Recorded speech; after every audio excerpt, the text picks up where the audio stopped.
today, I don't know if you watched our last episode of how much I spent in a day on drinks on Allure of the Sea. So I thought I'd follow that one up with a how much my cruise cost episode, so that we can look at budgeting and planning at how much we spent on the cruise, which is a thing in our house. So when I say, oh, but I've booked a bargain cruise, it was only £2,000 or whatever, and Chris, my husband, always says, yeah, but it's not, is it? So I thought it'd be interesting to do a few budgeting YouTubes so that we can look at actually how much do we spend on these cruises. So it's not going to be a really long video, but I'm just going to go through what we spent from beginning to end. I'm not going to include what we spent on port day, because that would just be like too much to work out. We self-explore every port, so we tend to get tickets, and so if I do a port review, then I will put the prices of the tickets and stuff in there anyway. So this is from home to the ship and back, what we spent. And I'm really sorry if I do look down, because I've got notes here of all the prices. So we're going to start with the price of the cruise, and we booked and it's the first time I've ever done it. We booked a guaranteed balcony cabin. I've never done it before, but we were quite lucky. We got a cabin on deck, I can't think off the top of my head now, I think it was deck 6. It was the boardwalk deck, and we were behind Playmakers, right at the end of the corridor. Now, we like being at the end of the corridor because it's always a bit quieter, so I would choose right down at the end anyway. There was a bit of a smell on the corridor from Playmakers, but I can't go in a cafe and order a sandwich and wait for it if they're cooking. I have to stand outside. I can't stand those food smells, greasy, horrible smells. And it never stuck to our clothes. It never bothered me to that level. We only smelt it once or twice on the balcony. In the day, nothing. It was usually around tea time when we were coming in anyway. No, so it wasn't really a problem. But yeah, and we saved so much from booking a guaranteed balcony cabin. Our cabin was $2,150. We booked it through Kieran from Magical Travellers. Now, I don't know if you know Kieran. I don't get any commission, so I'm not selling and getting commission, but I always book through Kieran, and we have a podcast together. I'll put the link to the podcast down there. It's, they're hour-long sessions, so it's one of those that, when you're in the car or journey or doing your housework, pop your earpods in.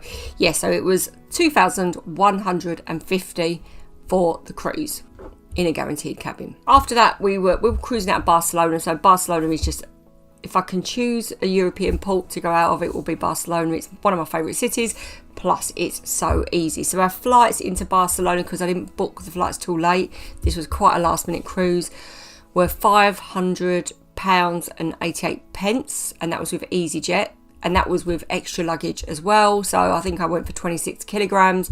I don't travel light. I booked fast track security. You can only book that one way, can't you? But it's £10. Airport parking was £101. We booked to stay at the Premier Inn the night before, which was £56. And the reason we did that was because we had a really early flight. I think it was 6 o'clock.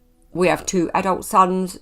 We were going on a Friday, and they both had, I was going on a Thursday, and they both had work. We have a pug and a French bulldog that just create havoc. So we thought, if we are trying to get out with suitcases at 2:30 in the morning, they'll have them up. What we do is, if we're going early, we just start the Premier Inn, we're at the airport, and it's easy. When we got to Barcelona, we always arranged to get collected rather than coming out and getting an Uber. We've made that mistake a couple of times, and while Uber's great abroad, I feel like because airports are so busy. I mean, in Miami, we once waited over an hour for an Uber. He kept saying he was near, he wasn't. We book welcome pickup now because they are there with the card, ready to pick you up, and that was £42. I just think for £42, to have that peace of mind, to come out of the airport and there's somebody there with a board saying Sarah Christie waiting for you. It's just brilliant. The clean cars are professional. Some give you water. I mean, not that that matters, but yeah, they're good value and great service. They do them all over the world. Our Barcelona hotel, now we paid £38. It should have been $248. So I'm going to include the 38 in the budget, because I suppose this is about how I budget for my holidays, so it makes sense to include what I'm paying, not what it would have been. And the reason we got it for, £210 cheaper is because I used my Tesco Clubcard points. So I don't use them all throughout the year, and I just let them build up. And then when I go on holiday, I use them. And if you use them on hotel.com, then what they do is they double. We stayed in the H10 Barcelona, right near the cathedral. I'll put the link to the hotel review below. We did do 2 Barcelona tours, but I'm not counting those in.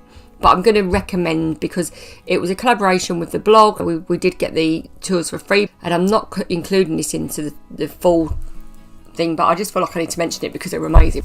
Sagrada tour was £44, and then we did a tapas and taverns and history tour, and that was £97. So the Sagrada tour, it was a small group, and we got to look around all and found out all the history. I found out stuff on that tour that I just wouldn't have ever noticed or known had we just walked around ourselves. And the great thing about the tour was they took you to the front of the queue, no queuing, and you had some earphones, so you just found out all the history. It was excellent. But the tapas, taverns and history, wow. I mean, we thought we're going to go out for dinner anyway, so let's do a tour. So that would have been £97. We went to 3 or 4 different taverns, and they were all tapas places, and we had tapas local to the region. So in with that, we got a guided tour of Barcelona. It was a small group of 8. There was people from all over the world. There were people from America, Australia, Ireland and us, and then our host, who has lived in Barcelona for years, but he was South African, and he was amazing. That was with Walks and Devour tours. See if you're going to Barcelona, brilliant. The next day we got an Uber to the ship, and that was £18. That was really good value. Extras for our cruise, we got the drinks package. We both got the drinks package, and that was £900.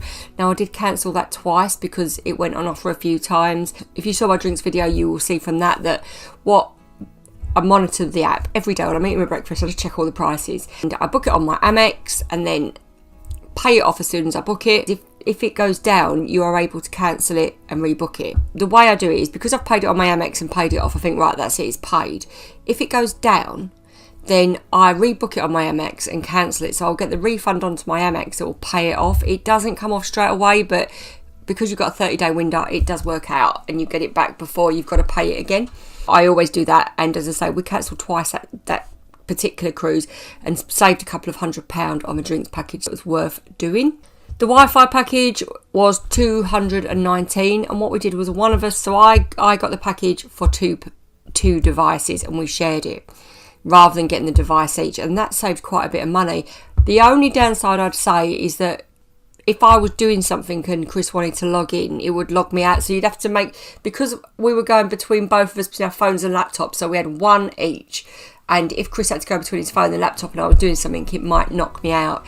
If you've only got one device each that you're going to use it on, it really doesn't matter.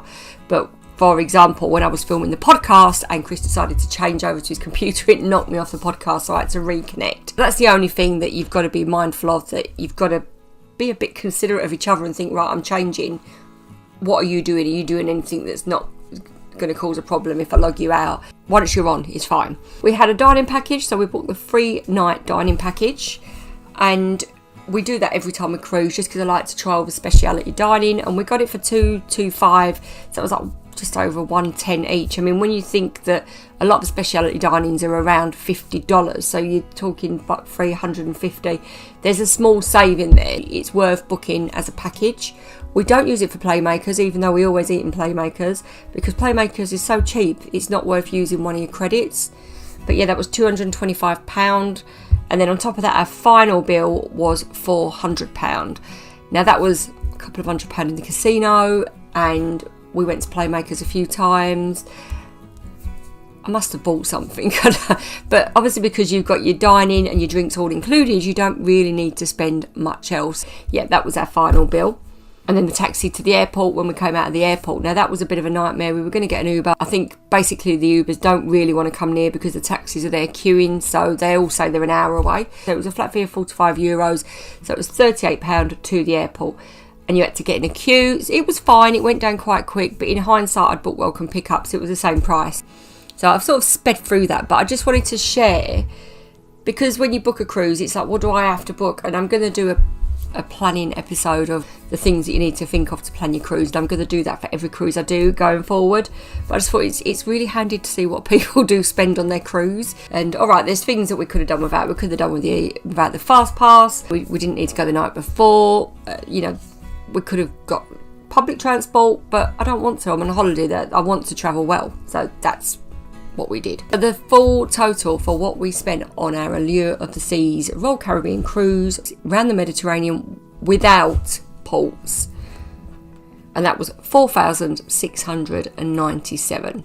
So yeah, double what the cruise cost, but you know what, it's worth every penny. I'd just spend all that again because it was amazing, and I still think the cruise was such a good deal. You can spend a lot more than that, can't you? Obviously, when you book your cruise, you've got to factor in that we probably spent £1,300-1,400 plus just on booking all the extras, but then that meant that we stepped onto the ship, we had our Wi-Fi, our drinks, and it was all there, and not everybody drinks cocktails and likes to have the convenience of a drinks package. So I have a friend that I cruise with and she doesn't have the drinks package, and that works out well for her. In theory, you could spend a lot less than that, but I like not to worry about what I spend. I like to, if I want to drink and want to have it, that's why we get the drinks package. Any questions, please do ask. I hope it was helpful, and I hope that gives you a bit more of an idea of the pricing around booking a cruise or booking a cruise on Allure of the Seas. As I said, I'm going to do it for every cruise because actually it's quite fascinating. Thanks for watching. If you did like this video, please do like and subscribe, and happy cruising.